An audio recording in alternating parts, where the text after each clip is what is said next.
नमस्कार। सुनो कहानी यूट्यूब चैनल में आप सभी का स्वागत है।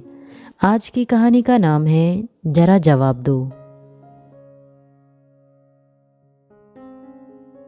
हर्षिका की जैसे ही आँख खुली वह घबरा कर बैठ गई, क्योंकि माँ ने समझाया था हर रोज़ प्रातः सब घर वालों से पहले उठकर तैयार होकर सास और अन्य बड़ों के चरण स्पर्श कर आशीर्वाद लिया करना।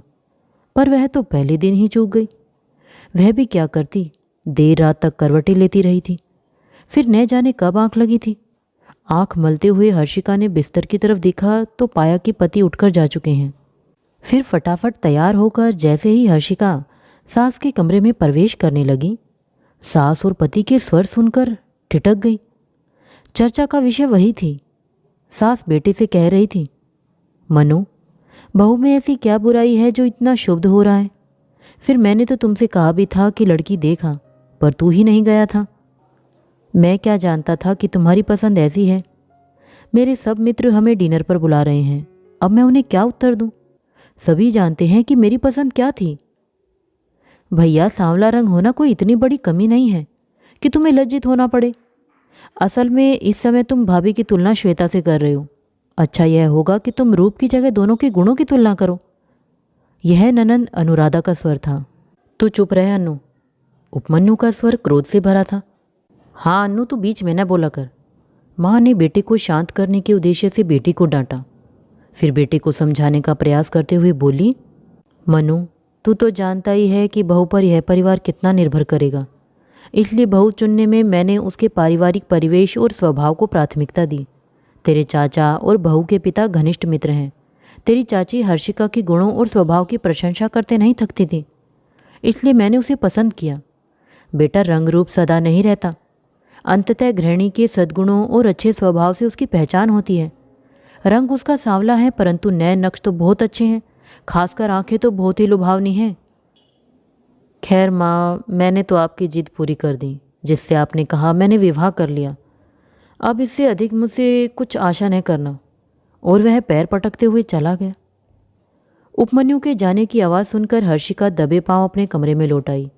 उस समय वह सास के पास पहुंचकर उन्हें परेशान नहीं करना चाहती थी। कमरे में पहुंचकर हर्षिका कुर्सी पर बैठकर सोचने लगी कि पति के रात के रूखे व्यवहार का कारण यह था। फिर अनायास ही उसकी नज़र अपने मेहंदी लगे हाथों पर गई तो उसे वह हास्य विनोदपूर्ण चुटकियां याद हो आई जो सखियों ने उसे मेहंदी लगाते समय ली थी। उपमन्यु को दूल्हे के रूप में देखकर सखियां बोली थीं, हर्षिका, तूने तो सच में ही कामदेव सा पति पाया। वह सुनकर हर्षिका गर्व और प्रसन्नता से गदगद हो उठी थी।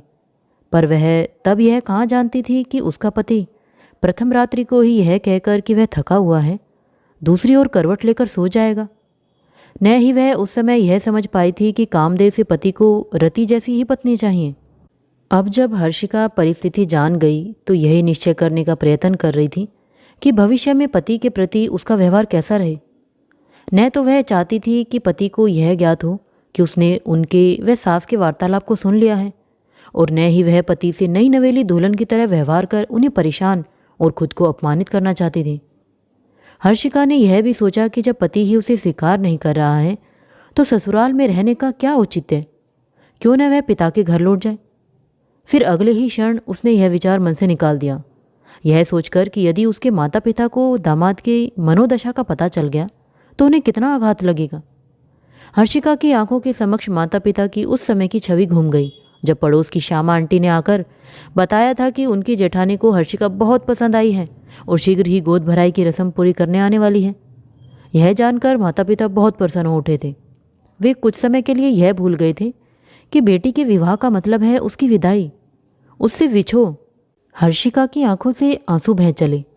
उसने साड़ी के पल्ले से उन्हें पोंछ डाला। फिर उसने सोचा कि वह इतनी कमज़ोर नहीं कि जो रोए। फिर आंसुओं से भी क्या किसी समस्या का निदान हुआ है? पति के प्रेम पर उसका अधिकार है, वह उसे प्राप्त करके ही रहेगी। उसने तय किया कि वह किसी भी तरह अपना मानसिक संतुलन नहीं खोएगी। रात के 10 बज चुके थे। उपमन्यु पलंग पर तकिए के सहारे बैठा एक पुस्तक पढ़ रहा था, परंतु उसमें उसका मन नहीं लग रहा था। वह सोच रहा था कि किस बहाने वह हर्षिका को अपने से दूर रखे। वह हर्षिका की अवहेलना नहीं करना चाहता था, परंतु यह भी नहीं चाहता था कि पत्नी उससे किसी प्रकार की आशा रखे। श्वेता के अलावा वह किसी और स्त्री को अपना प्रेम नहीं दे सकता। श्वेता कॉलेज में उपमन्यु की शिष्या थी। पहले दिन से ही उपमन्यु उसे चाहने लगा था। श्वेता का रूप ही ऐसा था। फिर जब स्वयं उसने उपमन्यु को अपने आकर्षण का केंद्र बनाया तो वह धन्य हो गया। अपनी कठिनाइयाँ हल करने वह जब तब उपमन्यु के पास आ जाती, अति आग्रह से अपने घर आने का निमंत्रण देती। उपमन्यु कॉलेज में चर्चा का विषय बनने से डरता था, परंतु श्वेता को इसकी बिल्कुल परवाह न थी। उसके इस भोलेपन पर उपमन्यु और भी अधिक मुग्ध था। उपमन्यु उस दिन को अब तक नहीं भूला था जब उसने श्वेता से कहा था कि परीक्षा समाप्त होते ही वह उसे उसके पिता से अपने लिए मांग लेगा। यह सुनकर श्वेता का रंग गुलाबी हो गया था। उसकी मादक आंखें और भी मादक हो उठी थी। फिर मौका मिलने पर एक दिन वह इसी उद्देश्य से श्वेता के घर गया। वह बाहर ही लॉन में बैठी थी। उसके साथ एक नवयुवक भी बैठा था। श्वेता ने उपमन्यु से उसका परिचय कराते हुए अति उल्लास से कहा था कि वह उसका मंगेतर है। उसकी स्वर या व्यवहार में तनिक भी अपराध बोध की गंध न थी, मानो उसका उपमन्यु से कभी कोई संबंध ही न रहा हो। तब उपमन्यु कैसे उसे बधाई दे सका था, वह अब तक न समझ सका था। अनुराधा का कहना था कि श्वेता अर्थशास्त्र में कमजोर थी और उपमन्यु के अध्यापन का विषय अर्थशास्त्र ही था। उससे सहायता पाने के उद्देश्य से ही श्वेता ने उसे अपने आकर्षण में बांधे रखा था।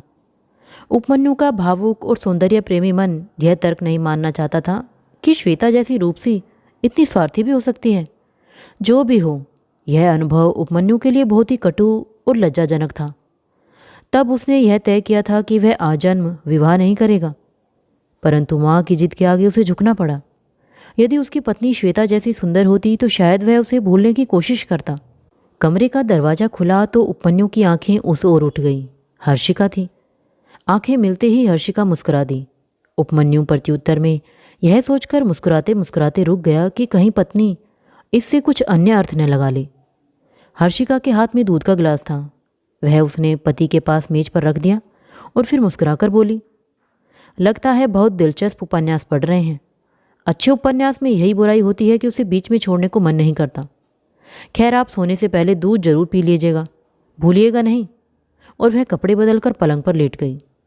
हर्षिका का मुंह दरवाजे की ओर था, इसलिए उपमन्यु यह नहीं जान पाया कि उसके चेहरे पर क्या भाव थे। पत्नी ने उसे परेशान नहीं किया, इसलिए उसने चैन की सांस ली। उसके इस प्रकार सोने का क्या कारण हो सकता है, उपमन्यु यह सोचे बिना न रह सका। कल रात को उसने थकान का बहाना किया और दिन भर भी नवविवाहिता के प्रति कोई आकर्षण नहीं दिखाया। क्या इसी कारण हर्षिका नाराज है, या फिर वह जान गई है कि किस कारण मैं उसे अपने निकट नहीं लाना चाहता? परंतु यह कैसे संभव है? कमरे में घुसने पर जिस प्रकार वह मुस्कुराई थी, उससे तो नहीं लगता कि वह रूठी हुई है। फिर उसने यह विचार भी अपने मन से निकाल दिया कि हर्षिका इतनी भोली है कि वह पति पत्नी के क्या संबंध होते हैं नहीं जानती।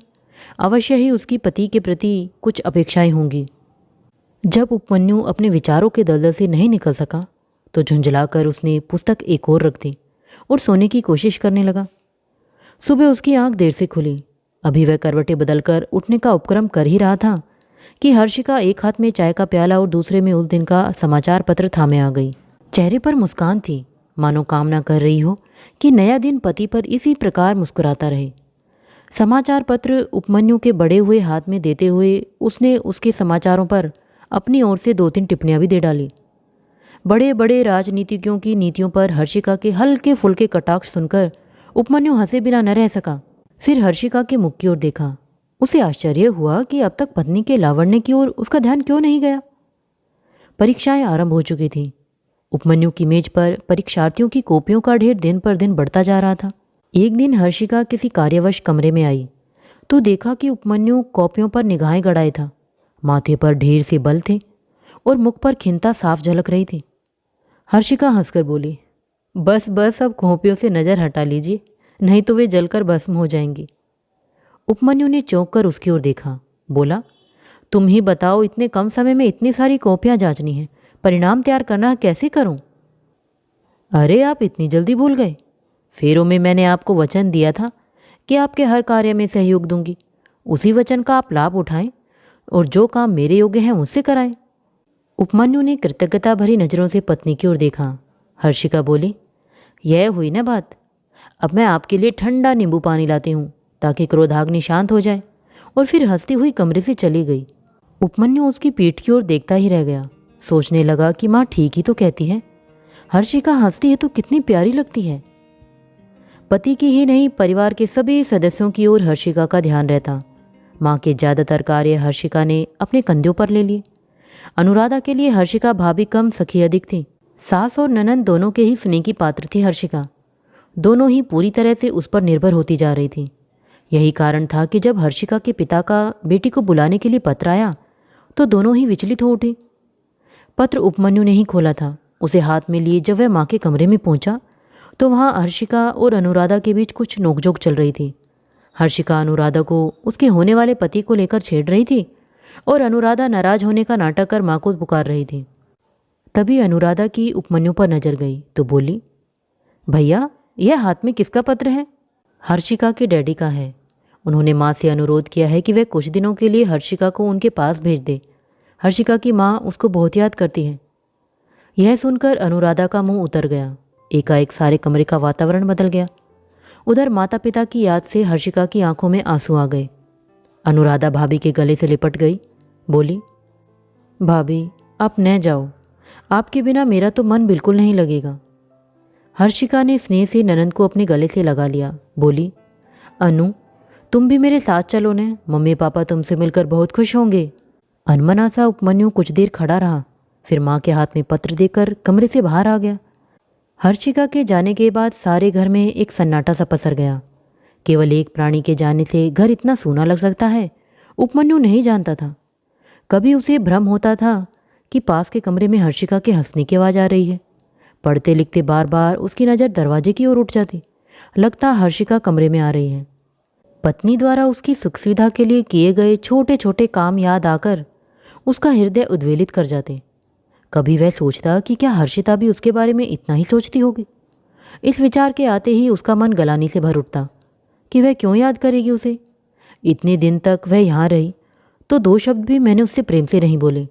एक दिन जब उपमन्यु उद्विग्न हो गया तो वह अनुराधा के पास पहुंचा।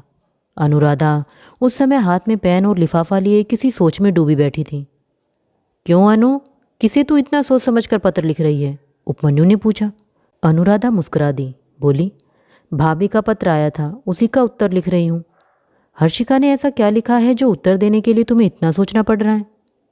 भाभी ने लिखा है कि वह मेरठ में रहकर पीएचडी करना चाहती है।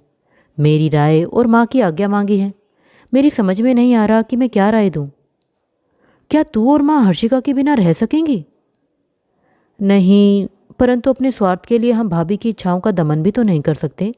फिर अपेक्षाकृत गंभीर स्वर में बोली, भैया मुझे लगता है भाभी श्वेता के बारे में जानती है। श्वेता? उपमन्यु चौंका, क्योंकि श्वेता को तो वह कुछ दिनों से भूल ही गया था।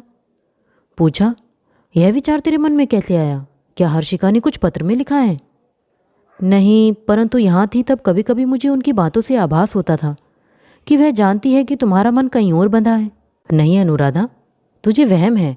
यदि उसे इस प्रकार का कोई संदेह होता तो उसके व्यवहार से मुझे पता चल जाता। भैया यदि भाभी तुम्हें जता देती कि वह श्वेता के बारे में जानती है तो तुम उसे भूल तो नहीं जाते, बल्कि तुम दोनों के संबंधों में कटुता आ जाती। हाँ अनु, तेरा विचार ठीक है, क्योंकि उसकी इस व्यवहार के कारण ही मैं श्वेता को भूल गया था। कहकर उपमन्यु अपने कमरे में आ गया। कमरे में आकर उपमन्यु अनुराधा के कथन के बारे में सोचता रहा। यह सच था कि शुरू में उसने हर्षिका को जानबूझकर अपने से दूर रखा और बाद में वह भी अपनी ओर से ऐसा कोई प्रयास नहीं कर सका जिससे हर्षिका उसके निकट आ सकती। अब यदि पत्नी के मन में कोई संदेह है तो उसका ही दायित्व है कि वह उसे दूर करे। यही निर्णय लेकर वह हर्षिका को पत्र लिखने बैठ गया। प्रिय हर्षिका, जब से तुम गई हो सब तुम्हें याद करते हैं और सब में मैं भी शामिल हूँ। घर बिल्कुल सूना सूना लगता है। अतः आने वाले शनिवार को मैं तुम्हें लेने आ रहा हूँ। और हाँ, विवाह के बाद हम कहीं घूमने नहीं गए, इसलिए सोच कर रखना कि कहाँ चलना चाहोगी। तुम्हारा उपमन्यु। यह छोटा सा पत्र लिखकर उपमन्यु ने दोबारा पढ़ा। जो भावना वह व्यक्त करना चाहता था वह हुई नहीं थी। अतः उसने पुनश्च लिखा, मैंने तो मन और मस्तिष्क पर कड़ा पहरा लगा रखा था, फिर कब और कैसे तुम उन दोनों की स्वामिनी बन बैठी? जरा जवाब दो।